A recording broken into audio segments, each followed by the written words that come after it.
Here now with some perspective on the president's high-stakes meeting is Dave Rink, former deputy chief of mission at the U.S. Embassy to China. Thank you so much for being here. Thanks, Nick. Good to be here. Mr. Rink, talk to us about why this meeting is so important. We heard Nancy talk about the need for diplomacy between the two countries, but you believe that it's also a security issue as well. Sure. I mean, Nancy's exactly right. It's been a year. Two biggest countries in the world, two most influential countries. I just think it's really important for the two of them to sit down.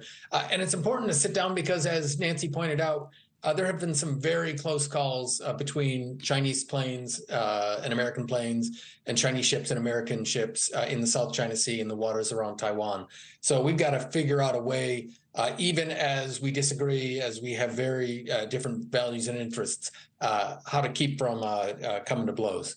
And it's also a situation, we heard Nancy talk about in her reporting, how the fentanyl crisis is one with which we expect Mr. Biden to speak with Mr. Xi Jinping about. But also, there's the situation that China is dealing with their population situation and the lack of population growth and how they're having a situation where so many young people can't find employment. There's something to be gained from both sides.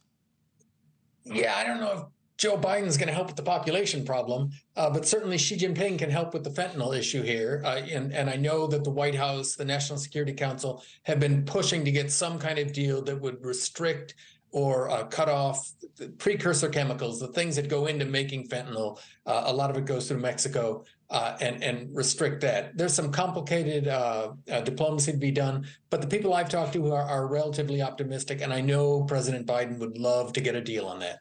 And Mr. Rank, you've been involved in some of these high-level conversations that help to shape and craft the talking points. How do you expect this meeting to begin, and what would a win look like for Mr. Biden? So I think, they're going to be together for 4 hours. That's a lot of time. Usually both sides have to get through their talking points. They have to talk tough. They start off in a big group meeting, and usually by the end it's down. They whittle away. It's kind of like musical chairs, until you end up with maybe just the president and the national security advisor and Xi Jinping and his closest diplomatic advisor, and you get down to brass tacks of, are we gonna roll out some kind of deal? What do we get for it? What do you get? And so that's what I'd expect. 4 hours is a lot of time, but there are a lot of issues between us right now. And you believe that if we have a win, that will be signaled this evening or down the road a bit? So I think a win, I think they'll, when presidents get wins, they announce them right away. They don't let anyone else do that. But, I think what both Xi and Biden want to do is just put a lid on things. That, we're not going to wake up tomorrow with a changed relationship. But if, especially going into an election year, if we can just lower the temperature, that'll be the win.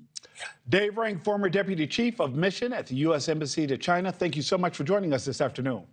Thank you, Nick. Good to see you. Thank you for watching. Go to newsnationnow.com to find News Nation on your television provider. And don't forget to click the red subscribe button below to get more of News Nation's fact-driven, unbiased coverage.